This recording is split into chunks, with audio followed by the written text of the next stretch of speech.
Les diamants ont toujours été l'un des articles les plus vendus dans l'atelier de Genro. Mais la pandémie a réduit les ventes de moitié entre février et mai. Les prix n'ont cependant pas beaucoup changé car ce qu'elle vend provient d'articles déjà en stock. D'ailleurs, elle n'avait pas vraiment le choix.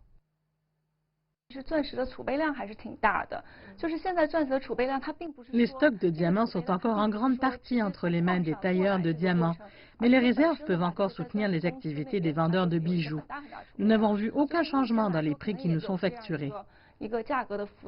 Presque tous les diamants chinois sont importés des principaux centres de taille de diamants situés en Belgique et en Inde.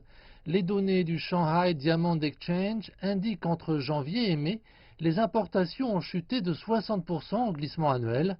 D'ailleurs, les commerçants s'attendent à une baisse substantielle de la production cette année. Les ateliers des principaux centres de taille de diamants comme l'Inde ont fermé et il y a moins de vols internationaux.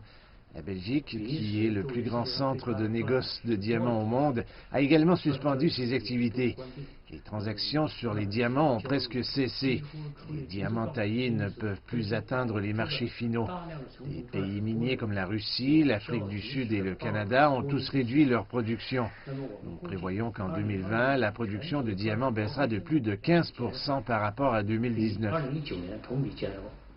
La suspension de la production a entraîné des fluctuations des prix de gros. Le Rappaport Diamond Report, la norme internationale de tarification des diamants, a fait état de baisses de prix en mars de 5 à 8%. À cette époque, la pandémie commençait à se propager à l'échelle internationale. Cependant, les prix sont maintenant revenus à des niveaux ordinaires. Avec la reprise de la consommation sur le marché chinois, les détaillants comme Genro s'attendent toutefois à ce que les réductions de production frappent d'ici peu le prix des diamants. Si la pandémie se prolonge, le prix des diamants et autres pierres précieuses va certainement augmenter. Genro reste optimiste quant à la consommation.